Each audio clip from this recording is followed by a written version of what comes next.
Halo, selamat pagi pemirsa, saya Chandra Dewi kembali hadir menjumpai Anda dalam Cerdas 5 Menit. Dan topik kita pagi ini yaitu seputar unit link syariah atau non-syariah. Bersama saya di studio Metro Manulife telah hadir Ibu Yeti Rohyatini, VP and Head Syariah Unit dari PT Asuransi Jiwa Manulife Indonesia. Assalamualaikum Ibu Yeti. Waalaikumsalam warahmatullahi wabarakatuh, Mbak Andra. Bu Yeti, ini sebelum kita membahas unit link syariah ataupun non-syariah, saya ingin tahu dulu yang dimaksud dengan unit link itu apa ya Bu? Unit link itu adalah satu produk asuransi di mana menggabungkan antara proteksi dan investasi. Ini lebih cocok untuk katakanlah para nasabah yang ingin mulai berinvestasi tapi belum memiliki kemampuan dan waktu yang cukup untuk mengamati dan memonitor khusus investasinya dan belajar gitu ya. Jadi bagusnya punya produk unit link. Oke, di unit link sendiri ini pembagian investasi maupun proteksi karena di asuransi ya Bu. Ya, pembagiannya seperti apa? Tergantung produknya. Tergantung produk karena begini. Bisa saja produk itu membuat kerangkanya adalah proteksi lebih besar dibandingkan investasinya misalnya gitu ya. Kemudian dalam kurun tahun berikutnya lebih besar lagi di investasinya.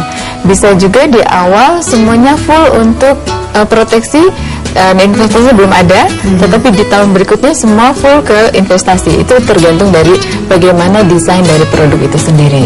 Oke, kalau kita kaitkan dengan syariah ini ya Bu, yang membedakan unit link syariah maupun non syariah itu di mana? Perbedaannya adalah di dalam instrumen yang kita pilih, akad yang kita gunakan, dan pengelolaan risikonya yang berbeda. Pengelolaan risikonya yang syariah tentu saja bukan transfer of risk tetapi risk sharing. Jadi berbagi dengan para pemegang polis untuk menanggung risikonya. Itu konsep syariahnya. Jadi beda dengan yang non syariah karena kalau non syariah kan transfer dari risiko kepada penanggung atau perusahaan gitu ya. Itu dari sisi pengelolaan risiko.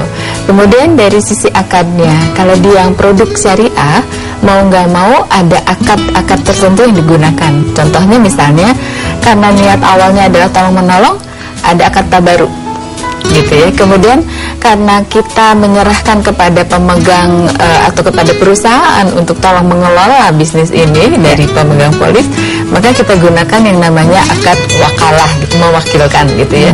Kemudian investasi yang ketiga, investasinya itu tentu saja instrumennya semua yang comply dengan syariah. Jadi nggak bisa kita mengelola asuransi syariah, unit link syariah, tetapi pilihan investasinya ada yang tidak comply dengan syariah, nah itu nggak boleh. Oke, kalau saya sudah paling tidak memiliki beberapa pilihan ini ya, unit link syariah maupun non syariah. Sebaiknya yang saya pilih yang mana ini Bu ya? Yang sesuai dengan kebutuhannya Mandra, itu yang terbaik. Karena kenapa? Tentu saja setiap orang kebutuhannya berbeda gitu ya. Ada yang membutuhkan satu produk unit link karena dia ingin lebih banyak investasinya misalnya. Tetapi karena dia katakanlah bukan Islam gitu ya, bukan Muslim, dia bisa saja memilih yang unit link yang non syariah. Tergantung kinerjanya barangkali return dari investasinya bagus apa enggak. Benefit dari produk itu sesuai nggak dengan kebutuhannya dia gitu ya, performance dari asuransi penyelenggaranya bagus apa enggak gitu. Nah sekarang kalau yang syariah tentu saja itu juga boleh dimiliki oleh yang bukan muslim. Kenapa? Karena konsep syariah berlaku universal. Jadi kalau seseorang yang bukan muslim sekalipun begitu dia melihat ternyata kinerja dari investasi syariah lebih bagus nih, nggak ada salahnya memilih yang syariah. Tentu saja untuk yang muslim akan lebih baik kan kalau pengelola dari sarana perencanaan keuangannya juga sesuai dengan ajaran yang dianutnya. Itu kan yang idealnya seperti itu. Tetapi semua dikembalikan kepada kebutuhan para sendiri. Jadi memang paling salah satu juga barangkali untuk memilih yang tepat juga berkoordinasi barangkali, berkonsultasi dengan financial planner-nya. Itu yang paling tepat karena membedakan yang butuh dan yang keinginan itu hanya hasil konsultasi tadi yang bisa memberikan solusi yang paling tepat untuk kita. Baik Ibu Yeti, terima kasih banyak atas kehadirannya Ibu ya. Dan pemirsa, demikianlah Cerdas 5 Menit, Cerdas Finansial untuk episode kali ini. Saya Chandra Dewi, terima kasih dan sampai jumpa. Dipersembahkan oleh